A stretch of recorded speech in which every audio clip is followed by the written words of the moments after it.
Anak bisa bandel kenapa sih Bu? Karena banyak pengaruhnya. Salah satunya mungkin ada kesalahan kita di masa lalu dalam cara mendidik dia.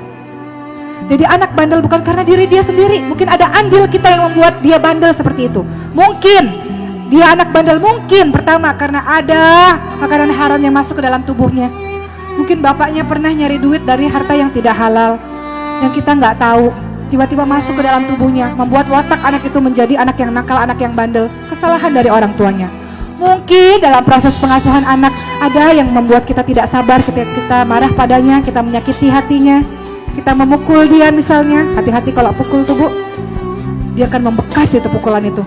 Mungkin pukulannya akan hilang dari tubuhnya, tapi sakitnya itu masih membekas dalam hatinya. Jangan sampai membesar anak kita melakukan hal yang serupa.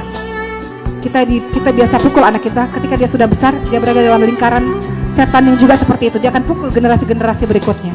Kita gak pengen anak-anak kita menjadi anak-anak yang kasar seperti itu. Mungkin anak-anak kita bandel karena kita gak penuh dalam memberikan kasih sayang pada dia. Iya aku sayang, tapi kita gak bisa mewujudkan kasih sayang. Banyak kok orang tua yang gengsi memeluk dan mencium anak-anaknya, betul gak Bu? Sayang sih sayang, terutama bapak ya. Sayang sih sayang, tapi tidak sanggup mewujudkan ekspresi kasih sayang kepada anak. Gak pernah bilang, nak, ibu sayang sama kamu nak. Gak bisa ngomong begitu karena tidak terbiasa. Padahal dalam agama kita kalau sayang, kalau cinta, bilang sama orangnya. Bilang sama anak kita, nak, Umi sayang nak sama kamu nak, Umi cinta sama kamu nak. Katakan Bu hal seperti itu.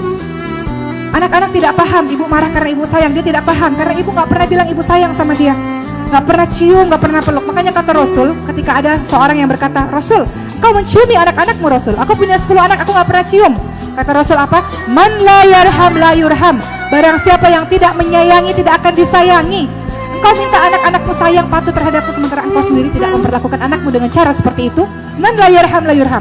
Engkau gak sayang, engkau gak akan pernah disayangi. Cium, belai, peluk anak-anak kita. Anak-anak yang kekurangan pelukan, ciuman, belayan Bu, di masa remajanya kosong, kering, dia akan cari pelukan dan ciuman dari orang lain Bu. Mau gak Bu? Gak pernah dipeluk anak kita, gak pernah dicium. Di masa remajanya dia cari laki-laki yang bisa memenuhi kebutuhan emosionalnya, yang bisa peluk dia, yang bisa cium dia. Maka penuhilah kebutuhan emosionalnya dengan sayang kepadanya, dengan perilaku kita, dengan kata-kata kita. Jadi kalau ada anak kita nakal, selain kita doakan yang baik-baik, kita juga introspeksi diri. Menangislah kepada Allah, mungkin ada kelalaian yang kita lakukan sehingga membentuk anak kita menjadi anak-anak yang seperti itu. Tidak selamanya dia yang salah, mungkin ada andil kesalahan kita terhadapnya. Bertaubat kepada Allah. Allah katakan apa? Qul ya ibadiyalladzina asrafu ala anfusihim la taqnatu min rahmatillah innallaha yaghfiru dzunuba jami'a innahu huwal ghafurur rahim. Surah Az-Zumar ayat 53. Wahai hamba-hamba Allah yang telah melampaui batas terhadap diri mereka sendiri. Ada orang tua yang galak banget sama anaknya. Katanya mendidik tapi katanya sayang, tapi caranya salah. Tegas bukan berarti galak Bu, dan lembut bukan berarti lemah.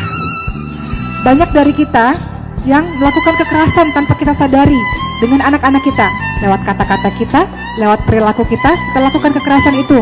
Kita lakukan bully, kita katakan bully itu di sekolah, tapi banyak bully itu ada di rumah. Kita banding-bandingkan anak-anak kita. Nah, kamu kok gak bisa apa-apa? Lihat dong, anak tetangga sebelah lebih pintar daripada kamu. Kekerasan, kita sudah lakukan kekerasan dengan dia lewat kekerasan verbal kita. Allah bilang apa? Wahai hamba-hambaku yang telah melampaui batas terhadap dirimu sendiri. Terlalu banyak dosa terhadap anak-anak. Dosa kita banyak gak Bu sama anak-anak kita Bu? Banyak. Coba malam dia lagi tidur, ibu pandang itu wajah dia Bu. Nangis gak kira-kira kalau ibu bikin dosa sama dia? Nangis. Minta maaf sama dia Bu. Minta maafnya ketika dia bangun, jangan ketika dia tidur. Banyak orang tua gengsi, minta maafnya anak-anaknya lagi tidur, dia gak denger Bu. Ya, perhatikan wajah anak-anak kita, anak-anak yang tanpa dosa. Karakter dia terbentuk gara-gara kita. Betapa banyak dosa-dosa kita yang kita lalai, tidak amanah. Allah lebih sayang kepada dia Bu. Allah bisa ambil dia kapan saja Bu. Allah bisa ambil dia kapan saja. Tapi kita lalai dengan amanah yang sudah Allah berikan terhadap kita. Maka Allah bilang, wahai hamba-hambaku yang dosanya terlalu banyak, wahai hamba-hambaku yang telah melampaui batas terhadap diri mereka sendiri, jangan berputus asa dari rahmat Allah. Allah Maha Pengampun semua dosa. Allah Maha Pengampun, Allah Maha Penyayang. Allah suruh kita tobat. Tobat tiap hari Bu, istighfar setiap hari. Rasulullah yang dijamin masuk surga, maksum dijamin masuk surga karena rahmat Allah, itu beristighfar sehari 100 kali. Itu yang sudah dijamin masuk surga. Rasulullah beristighfar sehari 100 kali.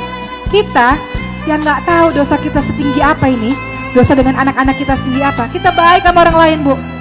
Kita baik sama teman-teman kita, Tapi akhlak kita pada anak-anak kita buruk sekali.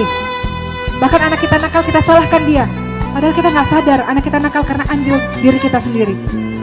Minta ampun pada Allah dan minta kekuatan. Ya Allah, berikan aku kekuatan untuk bisa mendidik dan bimbing anak-anakku di jalan-Mu, hai Allah.